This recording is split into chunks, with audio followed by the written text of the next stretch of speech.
मित्रों नमस्कार। दिव्यांगम चैनल पर आज एक बार फिर मैं आप लोगों की समस्याओं को लेकर आपके लिए, आपके साथ में आपकी बातचीत किसी ऐसे समाधानकर्ता के सम्मुख आए हैं जिनसे आपकी निजी परिस्थितियां, सामाजिक परिस्थितियां और पर्यावरण संबंधित जो भी दिक्कतें आपके चारों तरफ हैं उनका हम निवारण कर सकें। मित्रों नमस्कार। दिव्यांगम चैनल पे मैं विष्णुकांत मिश्र आज आपको मिला रहा हूं प्रसिद्ध मनोवैज्ञानिक चिकित्सक, मनोवैज्ञानिक समाधानकर्ता डॉक्टर प्रदीप कुमार खत्री से। प्रदीप कुमार खत्री वो नाम है जो प्रदेश के देश में जाने जाते हैं आप लोगों के मनोवैज्ञानिक समस्याओं के निदान करने के लिए। डॉक्टर प्रदीप कुमार जी नैदानिक मनोवैज्ञानिक काउंसलर रहे हैं और अब इस समय निदेशक हैं संबल नशा उन्मूलन एवं मानसिक अस्पताल के। मैं आप लोगों की मानसिक समस्याओं और मानसिक समस्याओं की जड़ में जो ना आपका नशा है, आज हर 3 घरों में कम से कम 2 घर इसी में बर्बाद हो रहे हैं। चाहे वो हमारे अल्प आय वर्ग हो, चाहे मध्यम आय वर्ग हो, यहाँ तक कि जिनके यहाँ खाने की समस्या भी है वहाँ भी नशा हावी है। तो आइए आपको मिलाते हैं हम प्रदीप कुमार खत्री से, और हमारे साथ हमारी सहयोगी हैं, डायरेक्टर हैं दिव्यांगम यूट्यूब चैनल की डॉक्टर मीता श्री जी भी, और हम दोनों लोग आज इस विषय में डॉक्टर खत्री से बात करते हैं, आपकी समस्याओं का निदान करते हैं। तो मिलिए डॉक्टर खत्री से। डॉक्टर खत्री, हम चाहेंगे कि आप अपने विषय में थोड़ा सा परिचय दें हमारे दर्शकों को, फिर हम इस विषय में आपसे वार्तालाप करना प्रारंभ करें। धन्यवाद सर।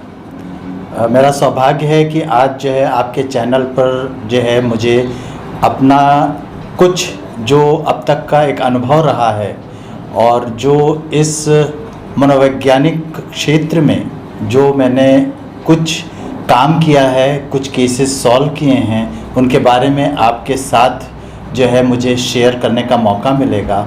तो मैं आपके चैनल का बहुत बहुत आभारी हूँ कि आपने मुझे मौका दिया और मेरे साथ ही साथ मेरी इस संस्था संबल नशा उन्मूलन मानसिक अस्पताल जो विगत पिछले 22 वर्षों से एक जो है सिर्फ़ और सिर्फ सोशल एक्टिविटी के अंदर लखनऊ क्षेत्र में नशा उन्मूलन का कार्य कर रहा है।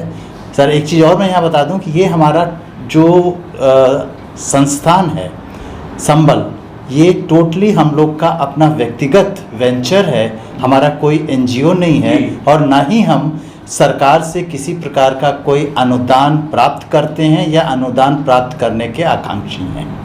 पूर्ण समर्पित भाव से हम इसको कर रहे हैं, नो प्रॉफिट नो लॉस के बेसिस पर। डॉक्टर साहब, आज हम जो आपके सामने कुछ प्रश्न रखना चाहते हैं। हमारे समाज में हर व्यक्ति किसी न किसी रूप में जो है नशे का आदी हो रहा है, चाहे वो गांजा हो, चरस हो, शराब हो, भांग हो और भी बहुत सी कोकीन हो।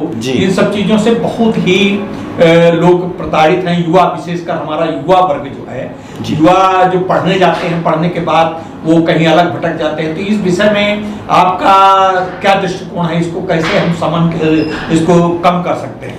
देखिए, सबसे पहली चीज़ तो जो है एक मनोवैज्ञानिक दृष्टिकोण से या एक मनोवैज्ञानिक होने के कारण मेरा अपना दृष्टिकोण ये होता है कि हम कहीं भी किसी भी चीज़ को जानने से पहले उसके रूट कॉज को जानने की कोशिश करें, उसके तह तक जानने की कोशिश करें। जी, हम सब ये तो कहते हैं कि जो है अमुक अमुक अमुक, वो चाहे किशोरावस्था हो, युवा हो, अधेड़ हो या वृद्धावस्था हो, नशा कर रहा है।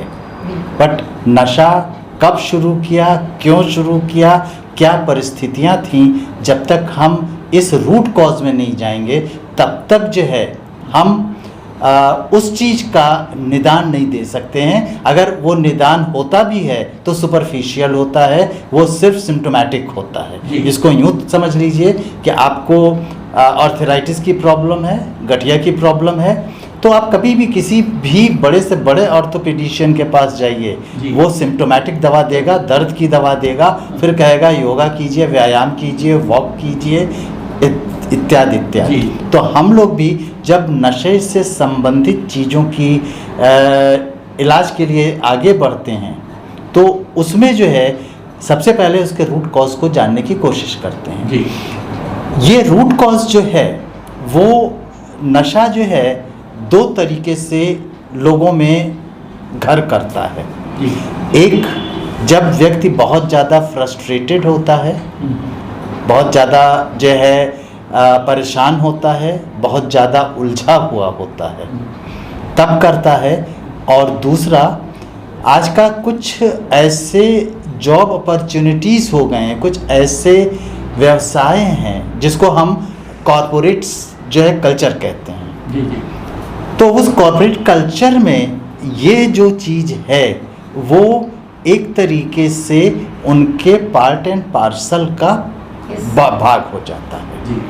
और वो उसको कहते हैं कि वो सोशल ड्रिंकर हैं। बट ये social drinker of and on जब करना शुरू करते हैं तो उससे उनको फ़ायदा नज़र आता है, और वो फ़ायदा ये होता है कि उनके जो टेंशन हैं, स्ट्रेस हैं, उनकी जो द्वंद्व हैं, कॉन्फ्लिक्ट हैं, वो फॉर द टाइम बीइंग जो है वो कम हो जाते हैं, वो रिलैक्स हो जाते हैं। और फिर जब वो रिलैक्सेशन होने लग जाता है तो वो धीरे धीरे उनकी क्वांटिटी बढ़ती चली जाती है, और उसके बाद वो एक स्टेज वो आती है कि वो सुबह से लेके और रात तक उसी में डूब जाते हैं, और फिर वहीं से उनके ट्रीटमेंट की बात शुरू होती है। उसको वो अपना अस्थायी समाधान वो मानते हैं। जबकि होता ये है कि जब भी कोई हमारी समस्या होती है तो उस समस्या के लिए हमको जो है नेचुरल जो मीन्स हैं, जो नेचुरल माध्यम है, उस नेचुरल माध्यम को अपनाना चाहिए, ना कि आर्टिफिशियल माध्यम को। नशा एक आर्टिफिशियल माध्यम है। जी। सर, इसमें एक चीज़ और पूछना चाह रहे हैं, क्योंकि मैंने भी इतने वर्षों के काम में देखा युवाओं के साथ कि ज़्यादातर जो है, जैसे कि आपने बताया था कि 9th और 10th के बच्चे जो होते हैं जी, वहाँ से वो चीज़ें शुरू हो जाती हैं। जी। चाहे वो किशोरावस्था के दौरान जो एक्सपेरिमेंट करने की आदत होती है उसमें भी लोग करते हैं बच्चे। जी। इवन अब तो ये देखा जा रहा है कि मेरे पास तो ऐसे भी आए कि लड़कियां भी अब करने लगी हैं नशा। जी, जी, जी। तो ये जो कम उम्र के बच्चे से जो नशा शुरू हो रहा है, इसके क्या कारण है? देखिए, इसके कारण वही है। आपने एक बहुत अच्छा पॉइंट उठाया। मैं पिछले जो है मैंने बताया कि 20 वर्षों से मैं अपना ये संस्थान चला रहा हूँ, और लखनऊ ऐसे शहर में पिछले 3 वर्षों से अब तक अगर मैं यूँ बोलूँ कि 17 साल तक मेरे पास एक भी फीमेल जो है वो नशा इलाज के लिए कोई नहीं आया। बट पिछले 3 वर्षों में अगर हमारे पास ऑन एन एवरेज महीने में 50 लोग ट्रीटमेंट के लिए आते हैं तो उसमें से 10 महिलाएं होती हैं। और आज की तारीख में कुछ बच्चे जो हैं वो हमारे पास काउंसलिंग के लिए आते हैं, अपनी व्यक्तिगत समस्याओं को लेके, अपनी इमोशनल समस्याओं को लेके। वो कहते हैं सर सिगरेट तो हमारी अब हॉबी पड़ चुकी है। मैंने बोला उनसे कि बेटा आपको घर में, बोले हाँ हम वॉशरूम में जाके छिप के पी लेते हैं, कमरा बंद करके पी लेते हैं, माउथ फ्रेशनर खा लेते हैं, और फिर रूम में जो है रूम फ्रेशनर डाल देते हैं। लेकिन वो आगे चल के घर वालों को पता चल जाता है और घर वाले उसको एक्सेप्ट करते हैं। तो ये महिलाओं के परिप्रेक्ष्य में मैं लखनऊ की जो वस्तु स्थिति आपको बतला रहा हूँ। ये तो केवल लखनऊ तक सीमित है, पूरे महानगरों के पास आप अगर पूछिए जाइए तो पुणे, मुंबई, हैदराबाद, चेन्नई, बेंगलुरु, यहाँ पर तो बराबर का रेशियो है सर, बराबर का रेशियो है। तो इसमें अब जेंडर डिफरेंस कुछ नहीं बिल्कुल है। नहीं रहा। तो कॉज क्या होता है? कॉज, उसके पीछे देखिए, कॉज सबसे बड़ा ये है कि आज का ये जो समय है वो किशोरों के लिए, युवाओं के लिए बड़ा ही कॉम्पिटिटिव समय है। और दूसरी चीज़ सबसे ज़्यादा ये है कि जो हमारे किशोर और युवा हैं उनके अंदर पेशेंस जो है वो कम होता चला जा रहा है। धैर्य की कमी बिल्कुल जो है अपनी जो है लोएस्ट लिमिट पर आ गई है। हर कोई तुरंत का तुरंत रिजल्ट चाहता है। और इसका दूसरा एस्पेक्ट, नशे की बात को अगर 1 मिनट के लिए हम अलग कर दें, रास्ते में आप जा रहे हैं, 2 युवा बाइक पर जा रहे हैं, आप अपने 4 व्हीलर पर हैं, और अगर उनकी बाइक आपके 4 व्हीलर से जो है टकरा गई है तो वो वहीं आपको शूट करने में कोई भी परहेज नहीं होगा। ये है उनकी धैर्यता। और इसका जीता जागता उदाहरण अभी 2 दिन पहले आपने जो मर्डर हुआ है डॉन का, आप देख लीजिए, उसमें जो भी हैं 22 और 23 साल के युवा, और आज उनकी हिस्ट्री पेपर में निकली है कि उनके घर वाले ताज्जुब कर रहे हैं कि ये ऐसा कर सकता है। ये धैर्यता है। सर कहीं ना कहीं ये भी तो हो सकता है ना कि जो समाज का जो रूप बदल गया है, सोसाइटी में जो चेंज आ गया है, तो उसमें या परिवार में जो चेंजेस हैं, क्या वो कारण है? मैडम मैं बस उसी पॉइंट पर आ रहा हूँ कि यहाँ पर हमको जो है गलती नज़र आती है युवा की या किशोर की, बट प्रॉब्लम शुरू होती है माता पिता से। We are also responsible for that. 101% sir. I am sorry to say with all the parents with folded hand, आप इसको अदरवाइज मत लीजिए। और as a counsellor, as a psychologist, जब भी मेरे पास कोई बच्चे को लेके पेरेंट्स आते हैं तो हम बच्चे को बाहर बैठा के पहले पेरेंट से ही बात करते हैं और पेरेंट को जो है पहले एजुकेट करने की कोशिश करते हैं। एक ही उदाहरण देता हूँ, मेरी इच्छा है कि तुम इंजीनियर बन जाओ। मेरा पेरेंट से सवाल है, सर आप शायद सहमत हो या ना हो, कि अगर आपकी इच्छा थी तो आप इंजीनियर क्यों नहीं बने? क्या बात क्यों नहीं बने आप इंजीनियर? आप अपनी कैपेबिलिटी नहीं देख पाए, आप अपनी जो है कैपेसिटी नहीं देख पाए, आप अपना एप्टीट्यूड नहीं देख पाए, और उस मासूम के ऊपर आप प्रेशर डाल रहे हैं, थोप रहे हैं और कि मैं तुम्हें सारी सुविधा दूंगा। अरे अगर सुविधा से लक्ष्य मिल जाए तो फिर तो हम लोग क्यों जो है आगे बढ़े? मेहनत करने की कोई जरूरत ही नहीं। और सर एक चीज और भी है ना, जैसे कि अभी आपने जैसे माता पिता की बात कही, तो जब पति पत्नी के रिश्ते में खटास रहती है, क्योंकि आजकल वहाँ भी बड़ा कंपटीशन है। एग्जैक्टली। तो उसके भी तो असर कुछ पड़ते हैं बच्चों पर। क्यों नहीं? बात तो वही नई जनरेशन में ही तो ये आ रही है। अगर मैं अपनी बात करूं तो मेरे पिताजी ने तो कभी मुझसे कहा ही नहीं कि तुम क्या बनो क्या ना बनो। मैं आज जो कुछ भी बना हूं वो उनकी ब्लेसिंग्स रही है, बट उनका प्रेशर नहीं रहा है। तो मेरा जो अनुरोध है आज के माता पिता से, आप ब्लेसिंग्स दीजिए, आप रास्ता दीजिए, आप प्रेशर मत दीजिए। अच्छा, माँ बाप का जैसे अब आजकल के ज़्यादातर हो गया वर्जनाओं से बहुत बच्चे चिढ़ रहे हैं कि ऐसा न करो ऐसा न करो, लेकिन माँ बाप का कहीं दायित्व ये जब है कि उनको नैतिक रूप से जब किसी चीज़ के लिए मना किया जाता है बच्चों को, क्या ये माँ बाप को नहीं करना चाहिए? नहीं सर, बहुत सही सवाल आपने पूछा है। बिल्कुल करना चाहिए, लेकिन आज की जो जनरेशन है, आज का जो बच्चा है, आज का बच्चा जो पैदा होता है 3 साल का और 4 साल का होता है, वो इस मोबाइल की सारे फंक्शनिंग को जानता है। एक 6 साल का बच्चा इसके सारे ऐप्स को जानता है जिसको हम नहीं जानते हैं। तो जब हम किसी भी चीज़ के लिए उनको रोकें, मना करें, समझाएं, तो हमें प्याज के छिलके अलग करके बतलाना चाहिए। सिर्फ निर्देश नहीं देना चाहिए, निर्देश में खुलापन होना चाहिए। बड़ी छोटी सी बात है सर, आज का कुछ कंजर्वेटिव फैमिलीज ऐसी हैं कि अगर टीवी चैनल चल रहा है और वहाँ पर सेक्स से रिलेटेड कुछ एडवर्टीजमेंट्स आ रहे हैं तो वो उसको चैनल चेंज कर देते हैं। आप बच्चे के अंदर क्यूरियोसिटी पैदा कर रहे हैं कि नहीं? क्यों ऐसा चीज क्यों किया?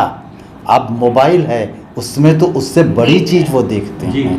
तो dos and don'ts one should follow parents, but उनको बताना चाहिए कि ऐसा करने से क्या नुकसान है और ना करने से क्या फ़ायदा है। सर इसका मतलब ये है कि जो पुरानी पद्धति थी परिवारों में, तो उन चीज़ों को उसमें भी हमें उसमें नयापन लाना है, नए थॉट, क्योंकि बच्चों के साथ हमें नए तरीके से उन चीज़ों को डील करना है, नैतिकता को भी जो बताना है, तो उसको नए तरीके से मैडम हम आपकी बात को थोड़ा अगर मॉडिफाई करके रखें जी। तो हमको एज ए पेरेंट बच्चों के साथ कदम ताल करना की ज़रूरत है।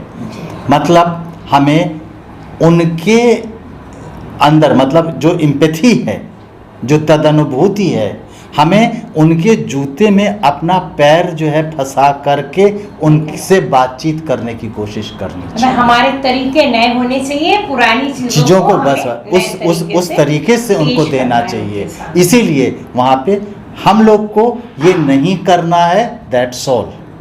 अगर हम अपनी जनरेशन की बात करें, लेकिन आज के का यूथ नहीं करना है तो उसका क्लैरिफिकेशन, जस्टिफिकेशन, एक्सप्लेनेशन होना बहुत ज़रूरी है। नहीं तो वो जा करके उसको सर्च करेगा। और जो है प्रोफेसर गूगल आज के समय में एक ऐसा प्रोफेसर है जो नहीं जानता है कि किसको क्या बतलाना है और किसको क्या नहीं बतलाना। सर क्या लगता है कि जैसे ये तो परिवार की बात हो गई, दूसरी बात ये होती है कि जैसे आपने भी गूगल की बात करी, तो क्या ऐसा है कि गूगल को देख के भी तो बच्चे थोड़ा नशे की तरफ एक्सपेरिमेंट कर रहे हैं? करते हैं, बिल्कुल करते हैं। देखिए अब यहाँ भी परिवार माता पिता को ही जो है आगे बढ़ने की ज़रूरत है। आप एंड्रॉयड फ़ोन दीजिए, लेकिन उस एंड्रॉयड फ़ोन का लिंक अपने पास रखिए। बच्चा क्या देख रहा है, क्या नहीं देख रहा है, आपको मालूम होना चाहिए। अच्छा, एक ऐसा आपको क्या लगता है कि आज का युवा कुछ अपेक्षा से ज़्यादा विद्रोही हो गया है?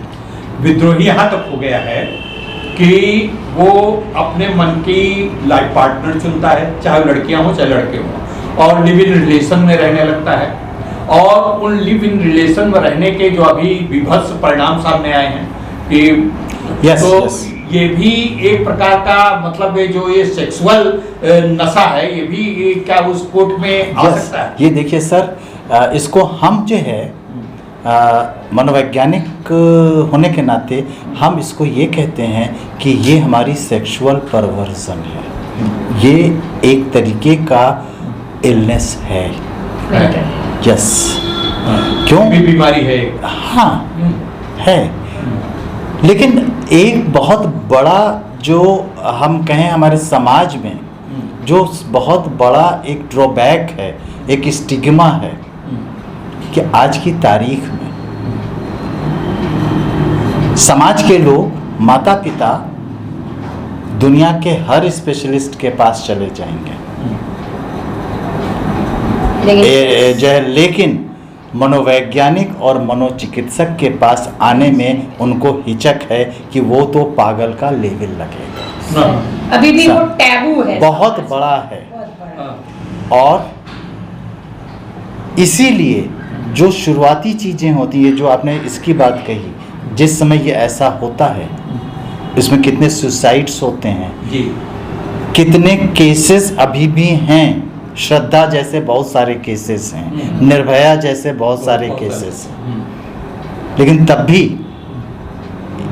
जो समाज है वो अभी भी चेत नहीं रहा है, जागरूक नहीं हो रहा है। अच्छा, इसका एक मुख्य कारण ये भी है कि क्या हम जो अपने सांस्कृतिक विरासत और धार्मिक विरासत और धार्मिक ग्रंथ जो हैं उनके प्रति हम उदासीन होते जा रहे हैं, बच्चों को संस्कार नहीं दे रहे हैं, क्या उसका भी एक कारण ये है? हो सकता है। देखिए आज का जो एक नई जनरेशन है, नया खून जो है, उसको जो हमारा सांस्कृतिक परिप्रेक्ष्य है उसको बताने के लिए भी हमें उनके अनुसार आगे बढ़ने की आवश्यकता होती है। मतलब ये कि उसमें उनका इंटरेस्ट आना चाहिए। फॉर एग्जाम्पल, हमारे घर में अगर पूजा होती है,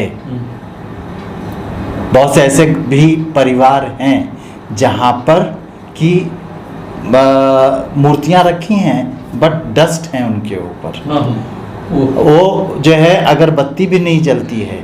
होली दिवाली, होली का मतलब है नशा करना, भांग पीना। होली जलाई क्यों जाती है? क्या कभी हम अपने बच्चों के साथ बैठ के इसको शेयर करते हैं? दिवाली का महत्व क्या है, कभी इसका हम जिक्र करते हैं? अगर हम खुद अपने घर में इस धार्मिक जो अनुष्ठान है, नवरात्र होता है, ईद होती है, ये सब की जो चीज़ें हैं, ये उनको मालूम अगर है कि नवरात्र का महत्व क्या है, आप और हम घर में अगरबत्ती जलाते हैं कि नहीं जलाते हैं, तब उनका ध्यान उधर जाएगा और हम कहेंगे आओ बेटा आरती ले लो। आरती ऐसे ली जाती है। बहुत से बच्चों को सर आरती लेना भी नहीं मालूम होता इसका है। मतलब हमें संस्कार देने में जो हमारी Exactly. इच्छा है वो भी एक प्रमुख कारण है। मैं सर डायरेक्टली नहीं बोलना चाह रहा था, नहीं तो हमारे जो दर्शक हैं, जो श्रोता हैं और जो माता पिता, जो समाज के लोग हैं, वो कहेंगे कि सारी गलती क्या हम लोगों की ही है। सर यहाँ पे एक चीज और भी देखा है कि जैसे माता पिता और बच्चों के बीच में संवादहीनता, यस, चाहे वो समय की कमी के कारण हो या दोनों माता पिता दोनों प्रोफेशन में हैं, तो वो संवादहीनता क्या कहीं ना कहीं वो बच्चों को दिमाग में कुछ असर करता है, व्यक्तित्व बनने में, पर्सनालिटी डेवलपमेंट पे, कि जिससे कि बच्चे बाहर की तरफ भागते हैं या पीयर प्रेशर में जाते हैं। तो क्या उससे ये चीजें बढ़ती हैं? मैडम बहुत ज़्यादा इसका प्रभाव पड़ता है। यही तो आज का सबसे बड़ा जो एक प्रॉब्लम है कि शेयरिंग का ना होना, घर में शेयरिंग करना, घर का शेयरिंग में ना होना। और ये जो भी पेरेंट्स कहते हैं कि समय नहीं है, समय तो देखिए हर एक इंसान के पास 24 घंटे हैं और 24 घंटे में ही हमें सब कुछ करना होता है। यहाँ पे टाइम मैनेजमेंट की आवश्यकता होती है। अब एक हमें अपना टाइम फिक्स कर लें कि अगर हम डिनर पे सब लोग साथ बैठ कर के डिनर करेंगे तो दिन भर की एक्टिविटीज़ पता चल जाएंगी। आज का ट्रेंड क्या होता है? ठीक है, आज जो है both the parents are working, लेकिन जब हम शाम को आते हैं तो माँ आने के बाद क्या बच्चे को 2 मिनट का समय देती है? उसने तो तुमने होमवर्क किया, ट्यूशन गए थे, नहीं गए थे, कल सुबह की बैग लगाया कि नहीं लगाया, शू और सॉक्स सही रखे कि नहीं, यूनिफॉर्म सही है कि नहीं। मतलब क्या है कि ज़्यादातर ये देखा गया है कि सिर्फ इंस्ट्रक्शंस दिए जाते हैं, तो जिससे क्या होता है कि बच्चा वो सारी चीज़ें जो उसके मन में चल रही हो, क्योंकि जैसा कि पता है कि किशोरावस्था की अवस्था में मेंटल जो है चेंजेस जो होते हैं, उसमें बहुत सारी चेंजेस ऐसे होते हैं जो कि उसमें ज़रूरी होता है कि बच्चे के साथ हम साथी बन के बात करें। एग्जैक्टली। तो जब वो नहीं हो पाता तो शायद उसकी वजह से फिर वो बच्चा बाहर जाता है और पीयर प्रेशर में वो उसको जो भी अधकचरी नॉलेज मिलती है उसके बेसिस पर वो आगे बढ़ता है। और स्पेशली जो फीमेल चाइल्ड है, गर्ल चाइल्ड है, उसके लिए तो ये बहुत ज़रूरी है, क्योंकि गर्ल चाइल्ड के लिए 10 से 15 साल का पीरियड सबसे प्रेशस पीरियड होता है, क्योंकि उसमें उसके बॉडली चेंजेस बहुत ज़्यादा होते हैं, हार्मोनल चेंजेस बहुत ज़्यादा होते हैं, उसके मेंस्ट्रुअल साइकिल्स आती हैं। और अगर ये चीज़ें मदर ने नहीं बतलाई हैं, उसकी ट्रेनिंग उसको नहीं दी गई है, तो उसका मानसिक संतुलन बिगड़ने में समय नहीं लगता है, उसका पैर फिसलने में समय नहीं लगता। अब डॉक्टर साहब, एक मैं ज्वलंत समस्याओं के पर आता हूँ थोड़ा सा। वो समस्याएं थोड़ी सी हो सकता है हमारे दर्शकों को ऐसा लगे कि थोड़ा सा मर्यादा से अलग है, लेकिन आवश्यक है। मैं पत्नी के जो आपस में रिलेशंस हैं उसमें प्रायः देखा जाता है बहुत तनाव हो गए, बहुत अलगाव हो गया, संबंध विच्छेदन हो जाते हैं। तो उसमें ये देखा जा रहा है कि लोगों का जो सेक्स लाइफ है उसके कारण भी अनसेटिस्फाइड सेक्स लाइफ का परिणाम भी हो रहा है। इसका क्या निराकरण? जी देखिए, एक्चुअली आज के समय में हर लेवल पर हमारे यूथ में और अडल्ट यूथ में ईगो प्रॉब्लम्स ज़्यादा आ गई है, और पति पत्नी में भी कहीं ये चीज़ ज़्यादा है, दोनों पक्षों में। और आज के समय देखिए, आज से पहले सेक्स का मतलब सिर्फ फिजिकल रिलेशंस नहीं माना जाता था, बल्कि आपसी संबंध होते थे, बातचीत होती थी, टच होता था, हग होता था, किसिंग होती थी, सर में मालिश होती थी। आज सक्सेसफुल सेक्स का मतलब ये है कि फिजिकल रिलेशन।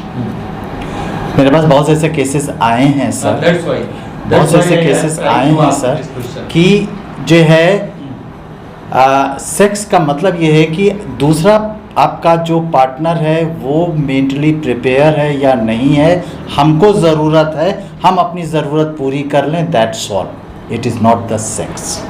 हस्बैंड वाइफ में बहुत बार ऐसा है, और इसी के बेसिस पर जो न्यूली वेडेड कपल्स हैं उनमें भी ये होता है कि सर हम लोग तो महीने में 3 ही बार शारीरिक संबंध स्थापित करते हैं। तो इसका भी कारण अवसाद है क्या? सर अवसाद होता नहीं है, लेकिन ना होने से अवसाद हो जाता है। अच्छा, देखिए, एक जो है, अगर इसको यूँ समझिए को, तो मानव जाति की, ह्यूमन बीइंग की जो है आवश्यकताओं को जो है मूलभूत आवश्यकताओं का वर्गीकरण किया गया है, और वो वर्गीकरण जो है उसकी 4-5 स्टेजेस बतलाई गई हैं। पहली स्टेज जो है वो फिजिकल नीड की है, जिसमें होता है hunger, thirst, sleep and sex. क्या बात, ये पहली आवश्यकता है।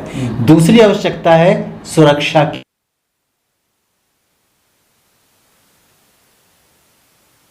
क्योंकि हम ज़्यादा जो मटेरियलिस्टिक ज़्यादा होते जा रहे हैं, सोसाइटी हमारी मटेरियलिस्टिक होती जा रही है, जहाँ पे कंपटीशन और ये सब ज़्यादा हो रहा है, तो उसी में जितने भी सारी समस्याएं आ रही हैं, जितना साइकोलॉजिकल जो प्रॉब्लम। सॉरी मैडम, बीच में रोक रहे हैं, इसकी जिम्मेदार भी परिवार है। हाँ बिल्कुल, परिवार है, और वही चीज हम अपने बच्चों को भी देते हैं। वहीं से बच्चे से ही तो परिवार से ही तो बच्चा। तो बच्चे अब जैसे नशा करने लगते हैं तो आपके हॉस्पिटल में आते होंगे। बिल्कुल। तो इस तरह के मतलब हर लेवल के बच्चे आते हैं। मैं आपको बताऊं, मेरे हॉस्पिटल में 20 साल से लेकर के और 70 साल तक के लोग जो है नशे के संबंध में आते हैं, और वो नशे की शुरुआत करते हैं, और नशे की शुरुआत जब कर लेते हैं, नशे में लीन हो जाते हैं, तो उसके बाद उनमें मानसिक बीमारियां आना शुरू हो जाती हैं, जिसमें अल्कोहलिक साइकोसिस भी हो सकता है, डिप्रेशन भी हो सकता है,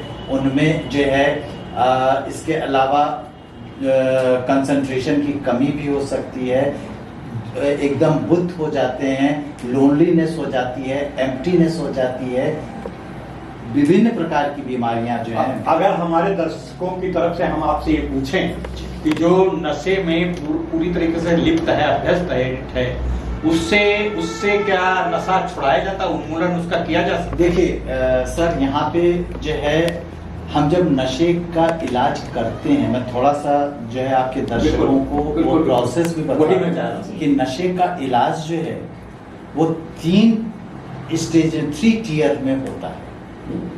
पहला जो उसका पक्ष होता है वो होता है डिटॉक्सिफिकेशन, कि जो भी नशे की चीज़ें हमारे अंदर हैं वो डिटॉक्सिफाई किया जाए, जिसको कि दवा के द्वारा डिटॉक्सिफाई किया जाता है, जो एक मनोचिकित्सक का कार्य होता है। दूसरा स्टेज जो आता है वो होता है साइकोलॉजिकल इंटरवेंशन का, मोटिवेशन, जिसमें we the psychologist, we the counsellor intervene and just counsel them as well as to the family also। हाँ, यहाँ पे हमारा उद्देश्य जो है वो सिर्फ और सिर्फ अपने क्लाइंट को ही जो है ठीक करना नहीं है, बल्कि उस इन्वायरमेंट को भी ठीक करना है। डॉक्टर साहब का कहना यह है कि जो नशा से ग्रस्त व्यक्ति है, केवल उसी को नशा उन्मूलन के लिए लाया नहीं जा सकता, न उसको ठीक किया जा सकता जब तक कि उसके साथ उसके संबंधी, उसके परिवार के लोग न हो। तो डॉक्टर साहब, इसके आगे मैं ये पूछना चाहूंगा कि अगर कितने चरणों में इसको ठीक किया जा सकता है? तो दूसरा चरण ये होता है कि जिसमें उनको जो है ये परिवार वालों को भी ये एजुकेट करना है कि इनको कैसे हैंडल करना है। और तीसरा स्टेज होता है रिहैबिलिटेशन का। अगर इस बीच में वायलेंट हो जाए व्यक्ति तब क्या करेंगे? नहीं, देखिए वायलेंट तो वो जब आते हैं तब होते हैं। वायलेंट का भी देखिए, जिसको आप वायलेंट कहते हैं, हम लोग अपने ट्रीटमेंट में उसको विड्रॉल्स कहते हैं। जब व्यक्ति को नशा नहीं मिलता, आपने सुना होगा कि जो स्मैक लेते हैं, जब उनको स्मैक नहीं मिलती है तो उनकी आंख से पानी निकलता है, नाक से पानी निकलता है, बॉडी में बहुत ज़्यादा पेन होता है, वो मछली की तरह तड़पते हैं और फिर घर वाले उनको ला करके नशा दे देते हैं, क्योंकि वो स्थिति बर्दाश्त नहीं होती। इसको विड्रॉल कहा जाता है। और जो नशा कर रहा होता है वो इस चीज़ को जानता है, इसलिए वो इलाज कराने में थोड़ा हेजिटेंट होता है, क्योंकि हमको ये तकलीफ होगी तो कैसे हम बर्दाश्त करेंगे। तो वो जो फर्स्ट वीक हम आपको बता रहे हैं, 1 हफ्ते से 10 दिन का समय, हम इसी चीज़ को कंट्रोल करते हैं। तो वायलेंट होने का सवाल वहाँ पे नहीं। मेरे पास हमेशा ऑन एन एवरेज 15 से 20 मरीज होते हैं, बट टचवुड आज तक कोई वायलेंट नहीं। हमारा स्टाफ ट्रेंड है, हमारा जो पूरा एंटायर सिस्टम है वो वहाँ उनकी देखभाल करते हैं। हो सकता है इंस्टीट्यूशन से वो घबराते हो या न करते हो, लेकिन परिवारों में प्रायः देखा गया है कि वायलेंट होते हैं। नहीं, वहाँ पे ट्रीटमेंट अगर दिया जा रहा है तो देखिए, यहाँ पे उनको नशा नहीं मिलेगा, ट्रीटमेंट मिलेगा। परिवार में नशा मिलेगा, ट्रीटमेंट नहीं। तो जब नशा नहीं, एक अल्कोहलिक जो है उसको नशा, जब शराब नहीं मिलेगी तोड़फोड़ करेगा ही, भागेगा ही, अग्रेसिव होगा। यहाँ पे उसको जो है उसके सब्स्टिट्यूट किया जाता है दवा। दवा में ये बहुत से लोगों को होता है कि जो मानसिक रोगी की दवा होती है वो नशा होती है, वो ट्रैंकुलाइजर होता है या सेडेटिव, ये भ्रांति है। एक 15 साल पहले का एक मैं केस बता रहा हूँ, थोड़ा सा बड़ा संक्षेप में जी। वो हमारे अधिकारी थे, वो 15 दिन तक तो बिल्कुल वाइन के बिना रहते थे, ठीक है। 15 दिन के बाद वो इतना होते थे कि हमारे पूरे विभाग को लगना पड़ता था। वो कहीं नाली पड़े होते थे, उनके सारे सब कुछ रुपया चला जाता था और उनका रुपया तनख्वाह देना हम लोग बंद कर देते थे। उसका कारण ये हुआ कि वो सब कुछ भूल गए। वो इतने बड़े पद पे थे लेकिन उनको पद से उनको बर्खास्त किया गया। और तो ऐसे लोगों को हम लोगों ने बहुत अस्पताल में भेजे। इस समय वहाँ भी, यहाँ तो नहीं भेजे, लखनऊ का एक हिस्सा है, मेडिकल कॉलेज भेजे, सब कहीं भेजे, लेकिन उनका ठीक नहीं हो सके। देखिए, बात वही आ गई ना कि इसमें बाकियों का क्या कोऑपरेशन था। और जो आप ये बात बता रहे हैं ये होता है, जिसको हम अपनी भाषा में कहते हैं गैलोपिंग होती है। अच्छा। कि अब ये तो 15 दिन की है, ऐसे भी कुछ होते हैं जो 3-3 महीने तक नहीं पीते, बट एक अगर कहीं पार्टी में गए या कुछ हुआ, एक पैक भी ले लिया तो फिर नहीं रोक पाते। उद्दीपक भाव बस वो स्टिमुलेशन जहाँ हो गया।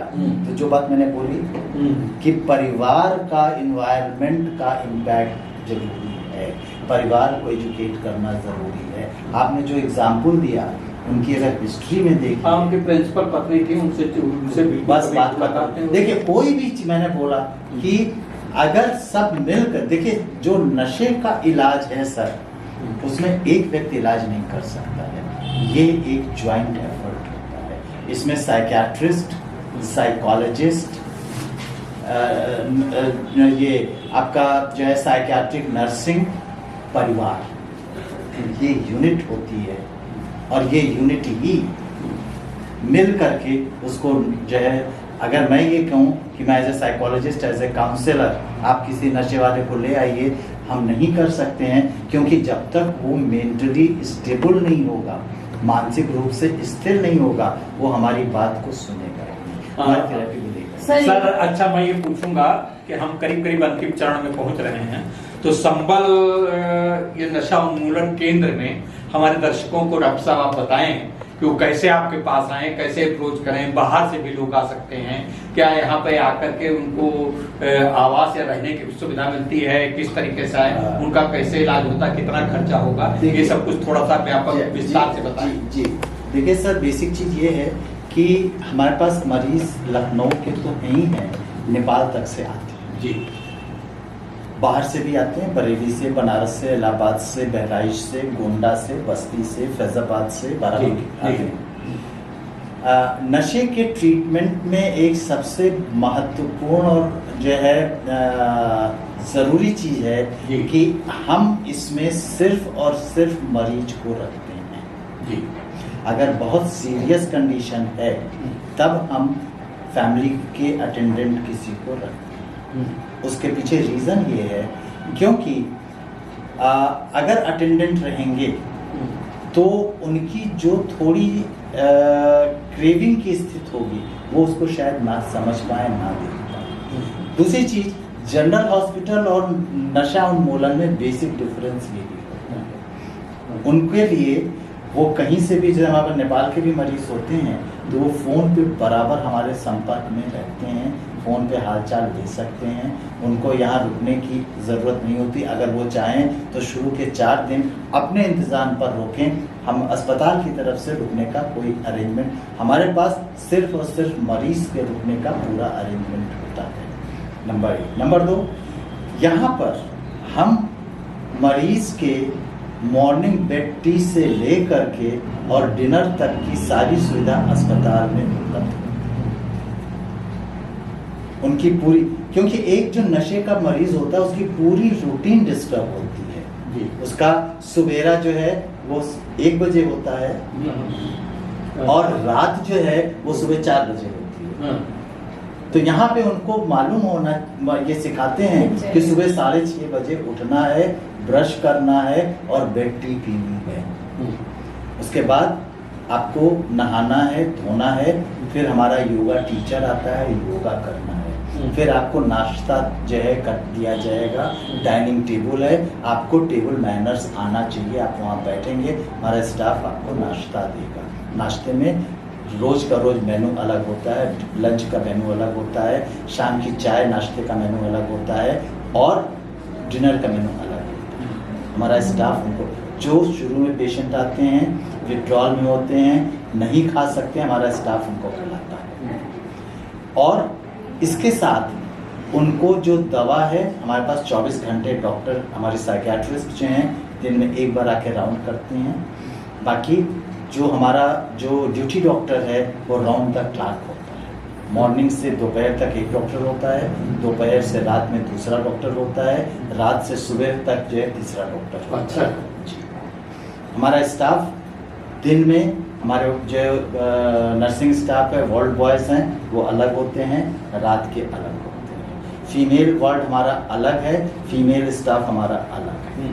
फीमेल वार्ड से मेल का कोई मतलब नहीं। हमारा प्राइवेट वार्ड है जिसमें एसी, अटैच टॉयलेट, टीवी, वो सुविधाएं हैं। उसके अलावा जनरल वार्ड में 2 कैटेगरी हमने दिया हुआ है, एक जनरल एसी है, एक जनरल नॉन एसी है। क्या और नॉन एसी इसलिए दिया हुआ है कि बहुत से लोग उतना अफोर्ड नहीं कर पाते। क्या हमारे दिव्यांगम चैनल पे हम इन सुविधाओं का थोड़ा सा फिल्मांकन कर सकते हैं?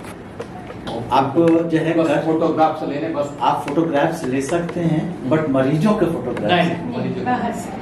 अच्छा सर, एक चीज और सोच रही, जैसे डाइनिंग हॉल का है। हाँ, डाइनिंग हॉल। पाल जी, आप ये बताएं कि यहाँ पे जब मरीज आते हैं तो आपको कैसा अनुभव होता है? वो जैसे मान लीजिए कोई नशा में आ रहा है, इस तरीके से आ रहा है, उसको कैसे हैंडल करते हैं? एक्टिविटी तो यही कराती है शुरुआत में जी।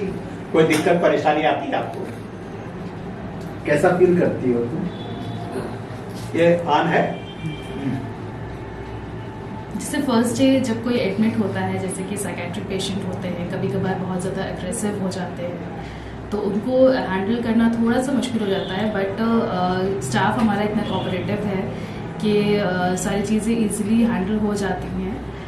एंड जैसे कि सुसाइडल थॉट्स वाले कुछ ऐसे पेशेंट आते हैं तो उनको कंसोल करना होता है, उनके साथ थोड़ा बैठना होता है, इधर उधर की बातें करके उन्हें थोड़ा सा काम करते हैं तो वो एक रिलैक्स स्टेट में भी हो जाते हैं। और बाकी एडिक्शन वाले जैसे पेशेंट आते हैं तो ठीक है समझ जी से मैं कहूँगा कि थोड़ा सा यहाँ के विषय में जहाँ तक संभव हो सके, जहाँ पे आपकी प्राइवेसी का हनन न होता हो, जहाँ पर पेशेंट्स की व्यक्तिगत उसको लोगों को हम नहीं दिखाना चाहते उनका स्वरूप, तो वो जो स्थान होता हो थोड़ा सा हमारे दर्शकों को बता दें ताकि उन लोगों को भी यहाँ पे आने में सुविधा हो सके। तो आप इनको